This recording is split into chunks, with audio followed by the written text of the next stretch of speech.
It could be days before a diesel spill in Clinton County is cleaned up. Yeah, officials believe more than 23,000 gallons leaked from R+L Carriers late last week. And WCPO 9 News reporter Jake R+L is speaking with leaders about the cleanup. And for the first time, we're hearing from those impacted. Zachary Adams says he could smell it outside his Gurneyville Road home Friday. The smell of diesel fuel hits my face, like immediately. To the point that it gave me an instant headache. The next day, his family went down to Dutch Creek on his property. He says his dog jumped right in. Sees a fish go by, he jumps in after it.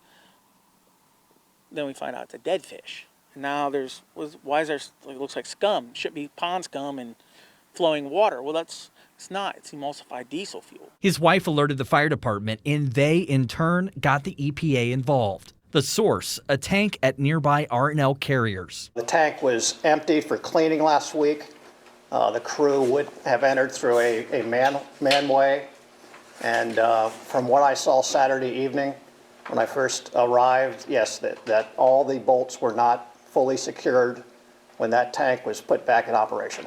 Officials say that spill started Thursday or Friday, but an official call to the National Response Center didn't happen until Saturday evening. Since then, officials believe roughly 23,000 gallons of leaked diesel killed more than 2,000 fish, crawfish, and frogs in the creek. Crews are working around the clock to try to contain this diesel spill, and they could be here for days. Now, we're told that this is one of 8 containment areas that have been set up for the cleanup. The focus on a 3.5-mile stretch of Dutch Creek, containing it there before it hits larger waterways. Oil sheen has already been seen in the Little Miami River near Morrow, but officials believe it isn't dangerous. U.S. EPA officials contacted Orsenco. They've alerted folks downstream. They've done some sampling and some monitoring, and it has notified the next drinking water intake would be northern Kentucky. Officials say public water is safe to drink in the area, but for those using private wells, it'll be best to have the water tested. In the meantime, R+L Carriers is paying for the cleanup,